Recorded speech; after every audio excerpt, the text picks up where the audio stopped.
Welcome back to the Get Unstuck and On Target podcast. I'm Mike O'Neill with Bench Builders, and we help growing companies, especially manufacturers, improve their people, process, and planning systems so they can scale smarter and faster. Joining me is Glenn Gao. Glenn is the CEO therapist. He was a CEO for 25 years. Glenn now coaches CEOs to perform at their highest level to achieve both success and happiness. The kinds of things that he helps CEOs with is he helps them create clarity, to recognize their strengths and weaknesses, understand their blind spots, create structure and team alignment, scale their business effectively, and lastly, thrive as a CEO. Welcome, Glenn. Mike, it's a real joy to be here. Thank you for inviting me. Well, I'm glad you're part of this because I love, as a starting point, you describe yourself, and it may be that someone other originally coined this as the CEO therapist. Yes, that came about because my clients mentioned that much of the time we're working on operations, but some of the time we're working on the mental game. And it turns out that I had a coach for 17 years when I was a CEO. And a big part of my learning was the mental game. I didn't realize how important it was, Mike, while I was a CEO until I had that coach. So now I help CEOs understand there is a mental game and that they can improve in that mental game. And that's an important area for them to focus on. And the benefit is the company will perform at a higher level. The individual will often perform at a higher level. And as I mentioned, they'll usually be happier in their role as a result. How long have you been coaching full-time? Coaching full-time, 2 years, but I've been coaching for about 7 years because after I was a CEO, I went into venture capital, began coaching the CEOs of our portfolio companies. And that's where I discovered that this was a area of the world I loved, the assistance to CEOs, the working with CEOs, the helping them in every way I possibly could. And that's why I've chosen this as my current passion career. I'm offering a complimentary coaching session to CEOs. If you're accepted, you'll receive a one-on-one coaching session with me at absolutely no cost or obligation. Due to my current commitments, I'm only able to accept a modest number of requests for coaching. During the coaching session, we'll immediately go to work and address your highest priority challenges. You will walk away with ways to begin solving your biggest problems. And you'll get a sense for whether or not we're a fit for each other. To see if you qualify for this coaching session, visit the website currently showing on your screen, or click the link in the description below. Thank you. Well, my sense is already you had the forethought early in your tenure as a CEO to engage a coach. You mentioned 17 years, plus venture capitalist, plus you've been doing this. You embrace coaching quite some time back. Coaching, particularly coaches for CEOs, is that something that you have seen just really explode in the last decade or so? Well, there's an acknowledgement, Mike, with many, many people that there's a reason that the world's greatest athletes have coaches. They're already the world's greatest athlete, and they bring in a coach. And the reason is they have a mentality that they can become better, that they can improve. It isn't about whether you're good or not today. It's about, do you want to improve? In fact, I'll tell you a little secret. If you take the Fortune 500 and you look at those CEOs, they have coaches. You just don't know about them. They're in the background. They're helping those CEOs overcome their biggest challenges. So it's been around, and only recently has it really become obvious to everyone, oh, there's this thing called CEO coaching that could be helpful. And once a CEO determines that they're ready for a coach and they're willing to listen and grow, then the improvements a CEO can see in that be due to that relationship are phenomenal. So that's what I see happening. So what you're sharing is it's not that CEO coaches is a new phenomenon, but the awareness of that. And you make an interesting point. If the vast majority, if not all CEOs at the Fortune 500 level have a coach, then it's clear that that could attribute to why they are in the roles that they're in. Exactly.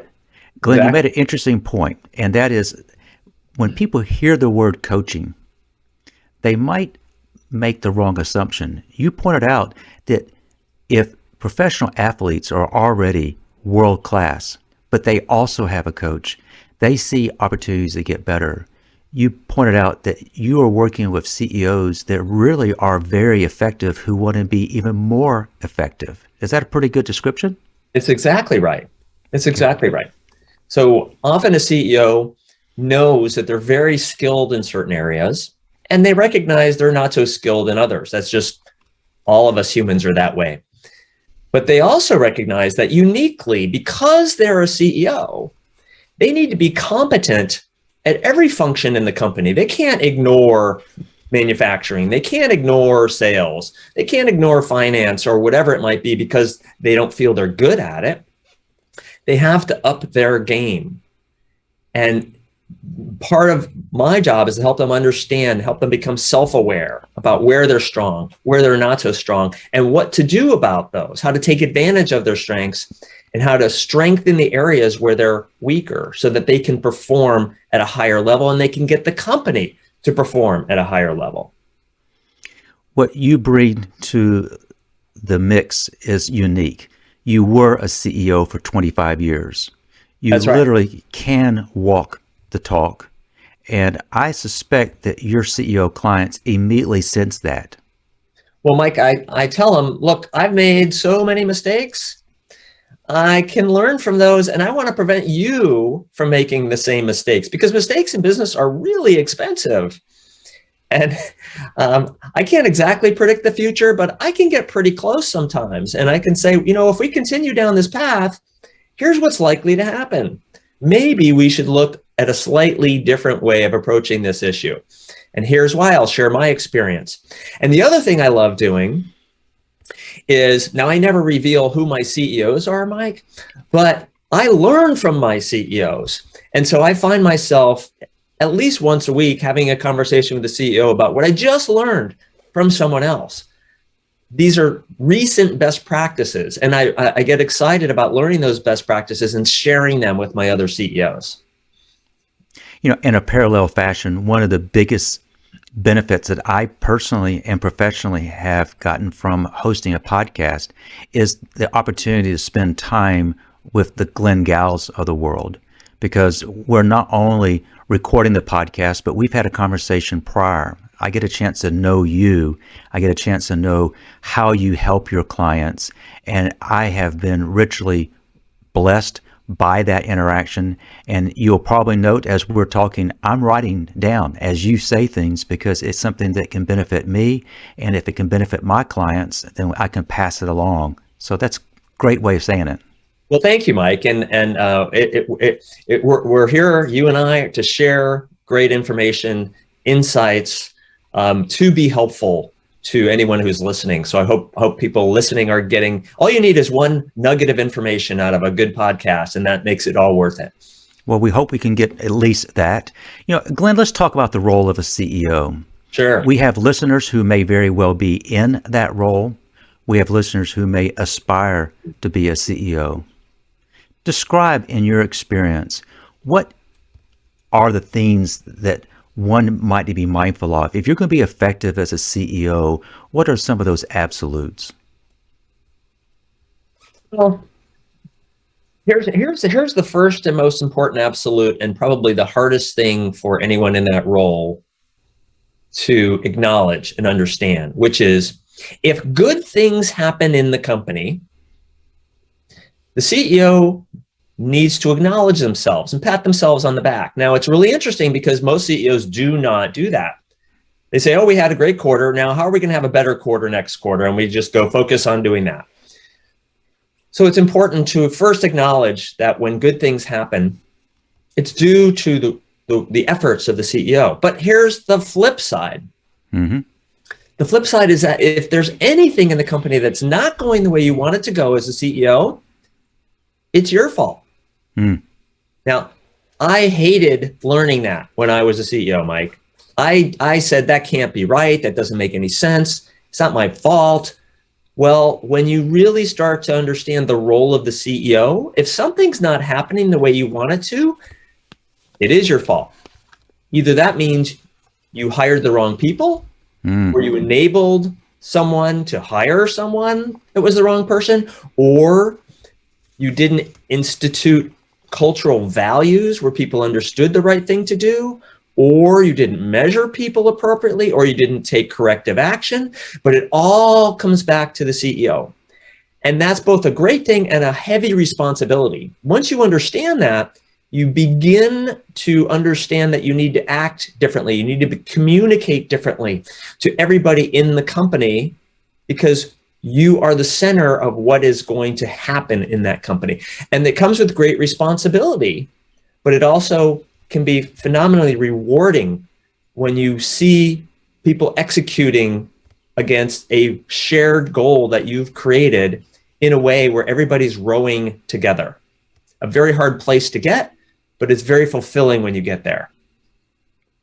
You answered that so beautifully, not knowing I was going to ask that question. We did discuss prior all the things that we could talk about. One of the things that really intrigued me is in your work with CEOs, all CEOs face challenges, many challenges. But I'd like to maybe spend some time kind of digging into some that you see very, very often. And the one that caught my attention is that you may have a CEO who wants to scale faster. Do you find that wanting to scale faster is one of the biggest challenges that CEOs face? Well, absolutely. It's the scaling that's the challenge. So a little side note here. When I was in venture capital, we fired 60% of our CEOs over a 5-year period. Goodness. Now, why did we do that? They were great CEOs when we put our money in initially. But scaling a company is one of the biggest challenges, and those CEOs could not scale their company. Now, when you peel the onion, Mike, you understand that the reason is usually because the CEO themselves didn't scale their skills and their knowledge and their ability to lead. And that's why there's a lot of replacement of CEOs when the desire is to grow. The individual, the CEO themselves, has to grow. And growing, well, part of my job is to help the CEO identify the areas where they need to grow and help them grow there. See, often the CEO is in the role because they have certain skills today, for the size of the company today, for what the company is doing today. If you desire to scale, in order to move the company through a growth phase, that itself requires different skills. And the CEO doesn't always have them, or isn't always as skilled as they would like to be in those areas.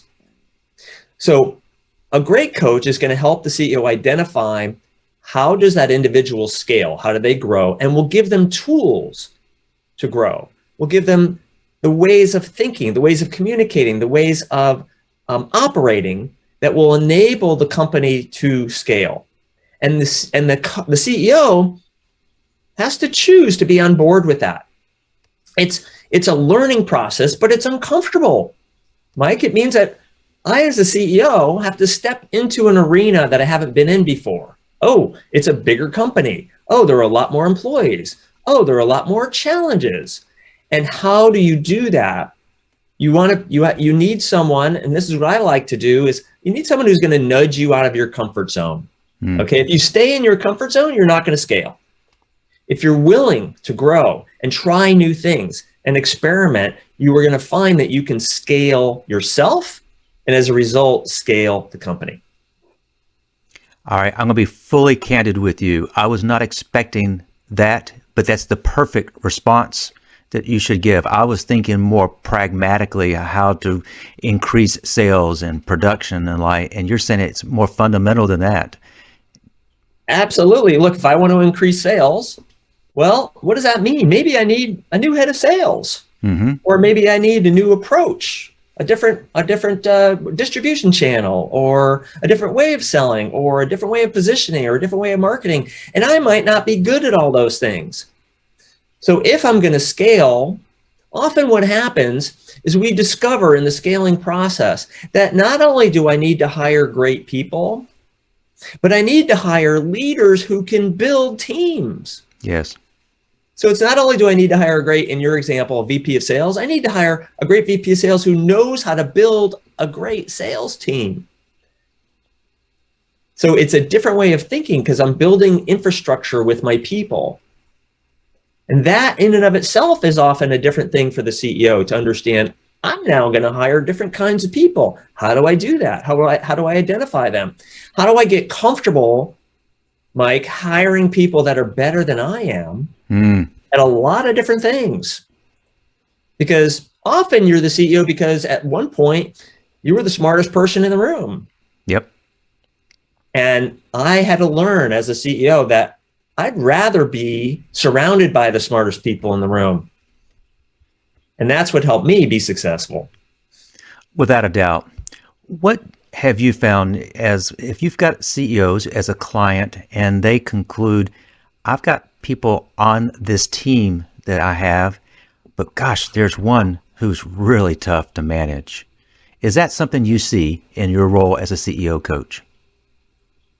Most CEOs have somewhere between 6 and 8 people reporting to them, Mike. Okay. I can guarantee that at least one, and often 2 of those people are not a good fit. Just based on the patterns I see. And in fact, if as a CEO, you force rank those 8 people reporting to you, there are going to be 2 people at the bottom just by nature of force ranking. So it is one of the most common things I see. So the question becomes, as a CEO, what am I going to do about those bottom 2 people? And there's a very important question you want to ask first and foremost is, let's just use the example of the bottom person. The first question is this person a keeper? And what I mean by that is, am I going to let them go or not? Okay. Now, very often when they're at the bottom of that rank, you should let them go. Okay. We tend to hold on to people that are at the bottom for a variety of reasons. And we tend to know that it's not going to work out, but we hang on to them. And it's one of the biggest mistakes the CEOs make, is not making a quick transition when something's not working out. But let's assume that person is a keeper. We've decided they just need help. So the question now is, if that person's a keeper, we're talking about the one at the bottom of the list. What kind of investment are we going to make in helping that person? And the investment is often the time of the CEO. And so now you have a different kind of relationship with that person at the bottom. You as the CEO have decided they're a keeper, that they're going to grow into this role. And I, the CEO, am going to help them do that. I might bring in some external help. That's fine. But I also need to spend time with them. I'm investing time in them because I've determined it's worth it. And it's a conscious decision to assist that individual in becoming better at whatever it is they need to be better at to be more effective and perform at a higher level. That's one of the key things here about the CEO is the CEO's role is to enable and help the leadership team to perform at their highest level. All about leverage once you build a leadership team. I hope I answered the question. You answered it very well. I'd love to go back just for a moment to your venture capital days. Sure. I don't know if I got the statistic committed to memory, but I thought you said something to the effect to 50 to 60% of the CEOs don't make it over a 5-year time period. Is that close to what you said? That's right. Yeah. And I've overly simplified said is in part because the organizations they were leading did not perform, but I read into it is that a large contributing factor is that you were looking for growing the company and they may not have been able or not willing to grow themselves, or grow their leadership team. Am I connecting dots that I shouldn't be? No, you're absolutely right. So when you have a startup founder, they started up the company because they have a vision and they have certain skills. It's often an engineering skill, or they understand the market, or they're great at the product, or they're great at selling, but it's usually a single function skill they're particularly good at, maybe two functions. Then as the company needs to grow, the next phase of growth, now you start to build a team. All of a sudden you require a new skill set, which is hiring talented people, which turns out to be the most important job of the CEO, by the way. What if you're great at engineering, but you're not great at hiring talented people in other functions? Well, as a CEO, that's first area of growth. You need to grow into hiring a great team. How do you do that? Well, a coach can help you understand the process you need to go through to develop those skills. Then let's say you become good at that and you hire a great team. Now you need a new skill, managing a leadership team. I used to write code. That's why I started this company. Now I have to manage a leadership team. I haven't done that before. You need a new set of skills. Okay. Yes. Then you move to the next phase of growth. Maybe the next phase of growth has to do with raising capital. Well, now I have to talk to a whole new set of individuals in the world, investors. I have to tell a different story. I have to convince them to give us money. And maybe I'm just going to go to the banks, but I still have to treat them in a different way. I have a new skill set. I'm not communicating just to customers or to the engineering team or to the sales team. I have constituencies I need to communicate with effectively and sell to. Well, maybe I didn't have those skills in the past, but I need them now because I'm the CEO, and no one's going to look to anybody else if they're going to give us money, whether it's debt or equity or capital. I need to communicate differently. I need a new set of skills. And then you're going to move on to the next phase, which requires another set of skills.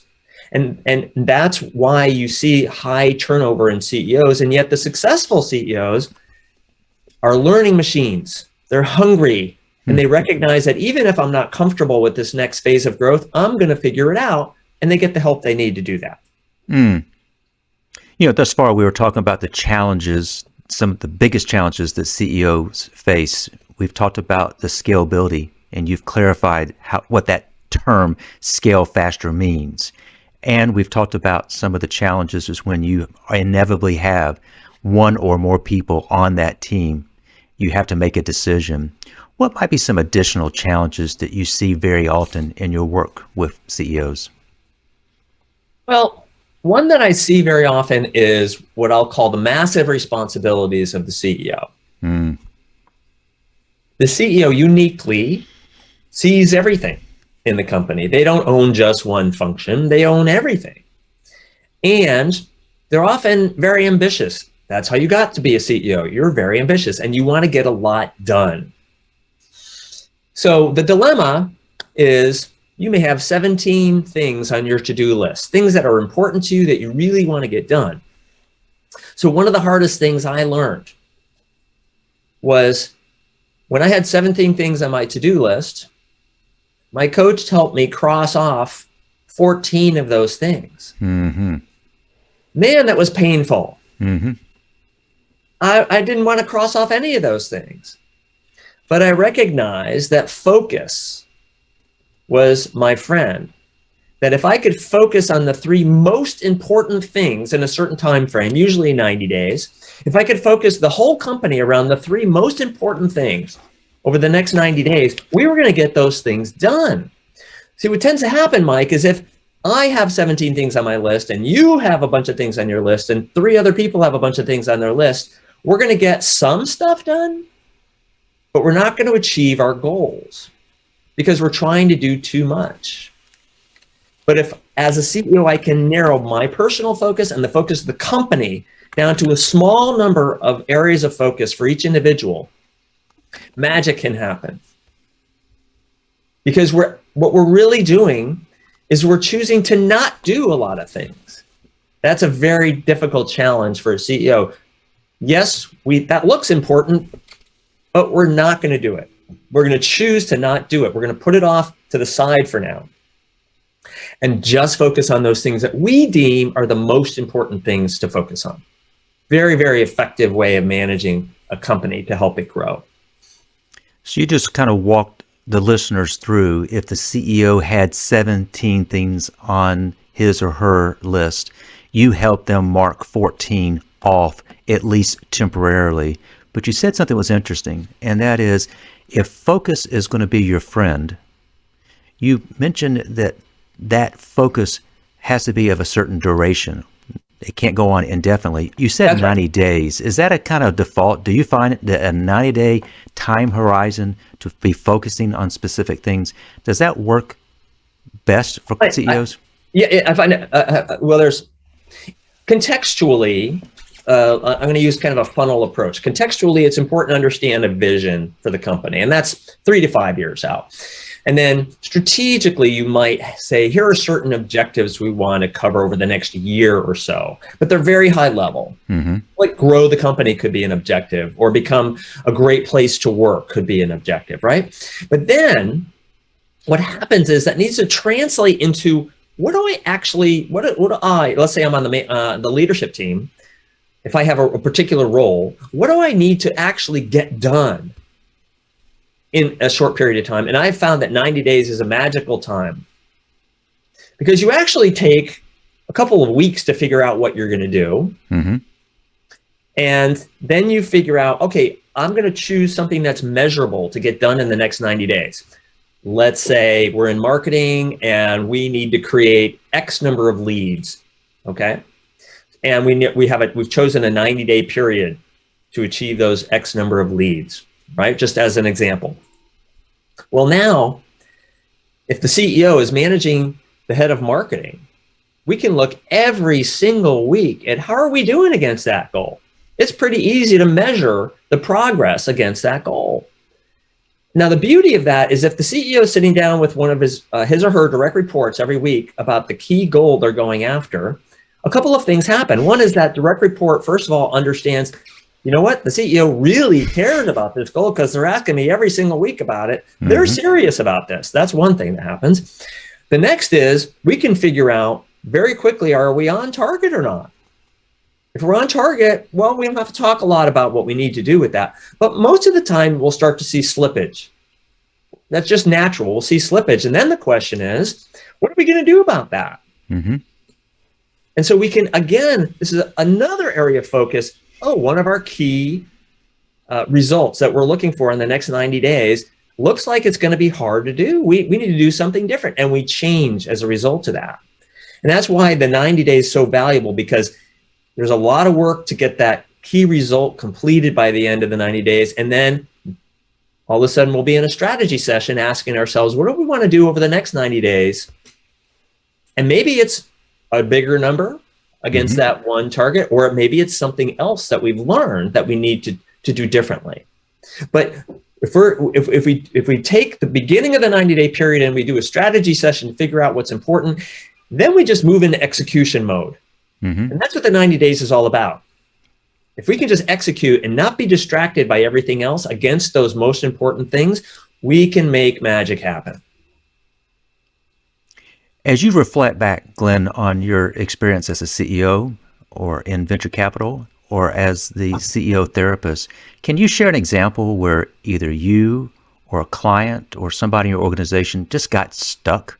And when that happened, what did it take to get unstuck?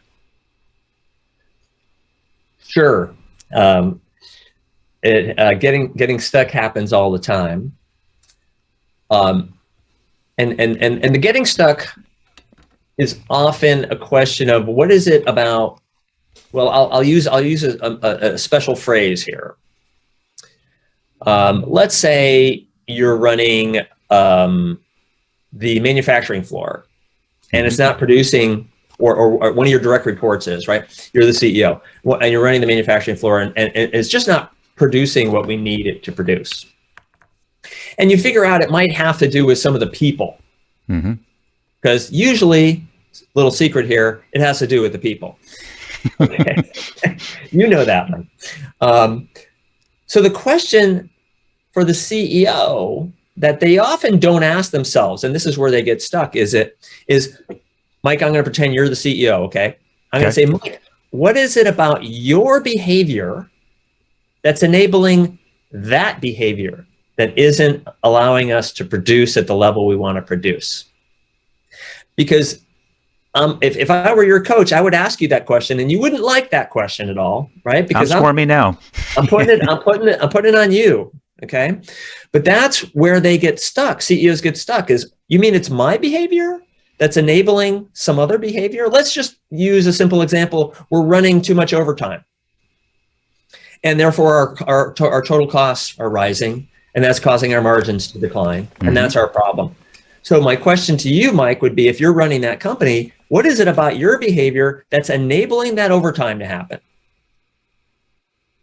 And then you'd have to scratch your head and ask yourself, what are you doing? Maybe you're pushing the team to perform at a higher level, irrespective of cost, and you're not measuring them on cost.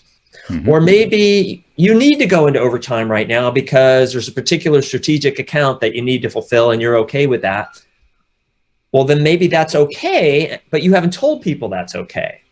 So you want to go back. This is where people get stuck, is what is it that I personally as a CEO can do differently to cause behavior change? It's all about behavior change. That's what we're looking for as a CEO. For people to perform at a higher level, they individually, as your leadership team, need to change their behavior in some way. And this is hard for people to do. Humans don't ask themselves, how can I change my behavior today? But the role of the CEO is to identify what kind of behavior change is necessary and to help those individuals change their behavior. I don't think I've heard it described that way, but if you want a certain outcome and it requires a change in behavior, if you're the CEO, it starts with your willingness to change your own behavior if you want to see a change in the person's behavior that will result in the outcome. Exactly right. So I'll tell you a quick story. I heard Sheryl Sandberg speak. She's not the CEO, but the COO of what was called Facebook. And her team wasn't doing what she wanted them to do. And so she brought her team in, and she was upset. She was upset because it was important and they weren't doing what she wanted them to do. And she said to them, you all are not doing what I want you to do. And then she said this magic phrase, and that's on me. When you hear a leader get up in front of a group and say, and that's on me, that's amazing. It's rare. What happened? So many things happen in that moment is that the team who was being chastised now realizes the leader's taken the responsibility, which the leader needs to do. Leader always needs to take responsibility. But it also means that now everybody's listening. No one's defensive anymore, making excuses for why they're not doing what they should be doing. They're now listening. This leader just took responsibility for that. I love this leader is what people start to think, right? I'm going to listen to what comes out of her mouth next. And she's going to tell us what to do differently. She created an environment where people could listen,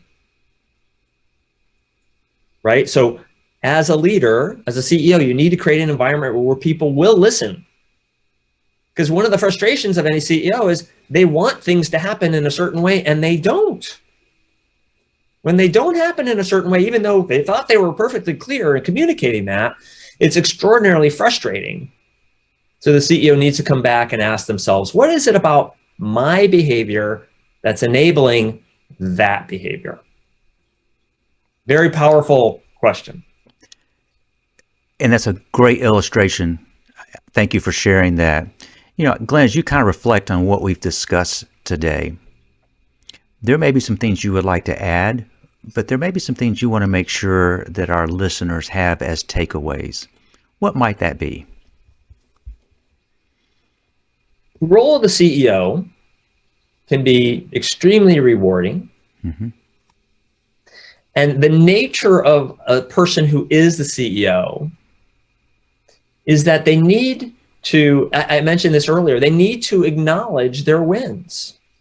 Yeah. So I've had CEOs who had their best quarter ever step into the planning for next quarter depressed. Depressed because even though it was the best quarter ever, Mike, it wasn't good enough. And so they step into the planning depressed about what just happened, even though they broke company records. Now, the reason I'm not just saying this from a happiness standpoint, I'm talking about this from a motivational and performance standpoint. If you as a CEO don't acknowledge yourself, you're probably not acknowledging your team. Yes. And everybody understands you're depressed. You can't hide that. Your mental state is clear to everybody you're working with. And if you step into a quarterly planning session depressed, everybody's going to be depressed and worried and concerned. Should I even be working at this company? Are we on the right path? But if you step into that quarterly planning session, even if that last quarter wasn't exactly what you wanted, but by the way, you set records, you're going to acknowledge everybody on your team who did a great job. You're going to do that publicly. You're going to acknowledge yourself because you deserve to take responsibility for making that happen. And you're going to step into the planning session motivated with a team who's motivated, who wants to follow you. So your mental state, this is why sometimes my clients call me the CEO therapist. Your mental state enables you to perform at a higher level. And that means your team will perform at a higher level when you're representing yourself that way as a motivated, excited, positive, optimistic leader. Glenn, I've had the opportunity to spend some time on your website and see the number of valuable resources that you make available to people who visit your website. But I'm also confident that people listening want to know more about you. What's the best way for them to connect with you online?